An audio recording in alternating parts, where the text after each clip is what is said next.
Chers élèves, bonjour, je suis Djekoskajimé Patrice, professeur de français du secondaire. Bienvenue à la suite de notre cours sur l'engagement. Nous sommes toujours dans la définition pour définir qu'est-ce que l'engagement et définir ses visées et ses orientations. Nous avons à la séance passée défini qu'est-ce que l'engagement et nous avons parlé de l'engagement qui est une nécessité aujourd'hui. Et à présent, nous allons donc, dans l'engagement, on va voir toujours le regard de l'homme sur le monde aujourd'hui. Nous avons dit que les facteurs de l'engagement se sont donc multipliés depuis le XXe siècle. Et donc, nous vivons aujourd'hui dans une époque donc troublée, marquée par la généralisation des comportements cruels, tels que le terrorisme, la misère, les guerres, le chômage, la corruption, l'injustice sociale, les génocides, l'exploitation de l'homme par l'homme, le trafic des êtres humains, les crises financières, la mauvaise gouvernance, la crise des valeurs, les conflits de génération, les fléaux, etc. Et donc, quelle sera alors l'attitude de l'homme de culture face à ce monde en état donc de vive agitation? Est-il désarmé, démuni devant ces dangers? Existe-t-il des mesures concrètes auxquelles ils peuvent donc recourir pour protéger l'humanité? Puisque aujourd'hui, un homme, un humaniste, un intellectuel devait donc être interpellé par des situations de crise qui marquent le monde actuellement. Et donc Albert Camus et Jean-Paul Sartre pensent que l'écrivain ou l'artiste ne doit pas se soustraire. Il doit donc s'engager, c'est-à-dire prendre position ferme contre la souffrance. Et donc l'engagement, pour eux, n'est pas un critère esthétique, mais il s'agit de prendre conscience de son appartenance à la société et d'en défendre ses valeurs à travers les écrits, l'art, la pensée, etc. Parce que l'écrivain, l'artiste, il est issu de la société. C'est un élément de la société, c'est un fruit de la société. Et donc, nanti d'un certain nombre de connaissances, il a l'obligation donc de défendre cette société-là. Voilà ce qu'il dit. Donc, l'engagement nécessite de la force morale, car il faut mettre de côté ses intérêts personnels afin de servir et agir pour le bien d'autrui avec abnégation.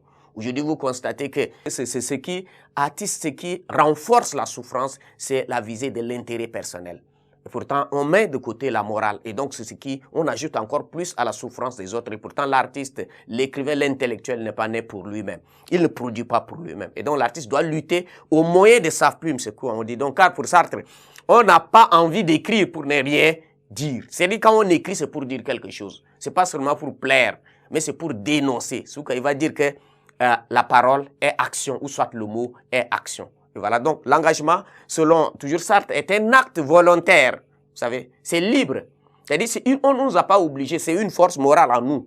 Moralement, nous savons que nous faisons partie d'une société. Et donc, lorsque la société vit une crise, nous sommes interpellés à ce niveau. Mais personne ne nous oblige. C'est pourquoi il va dire que l'écrivain est aussi libre de choisir d'être dans le camp des nantis, c'est-à-dire des oppresseurs, des exploiteurs, des gouvernants, comme dans le camp des démunis, c'est-à-dire les opprimés, les exploités et les gouvernés. Voilà ce qu'il va dire. Donc, vous savez bien que on est libre de choisir, mais dans notre conscience même, est-ce que c'est bon pour nous d'être du côté de ceux qui font souffrir?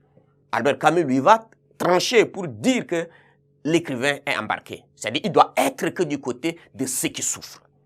C'est-à-dire de ceux qui souffrent. C'est pourquoi vous voyez ça. Parce que c'est ça, il est là pour défendre, mais quand il est à côté déjà de ceux qui font souffrir, ça ne marche pas. Vous savez, aujourd'hui, dans le monde, ceux qui font souffrir, c'est les tenants du pouvoir, c'est les dirigeants, c'est eux qui font souffrir. Et donc, si nous sommes de ce côté, nous compatissons, ou soit nous pactissons avec l'autre la souffrance. Et donc, en Afrique, vous devez comprendre que les écrivains se sont engagés pour dénoncer le système colonial afin donc de proclamer l'appartenance du noir à une culture spécifique. Et avec l'avènement des indépendances, c'est le procès de la dictature, du néocolonialisme, de la corruption, du népotisme et bien d'autres mots qui entravent l'épanouissement de l'Afrique.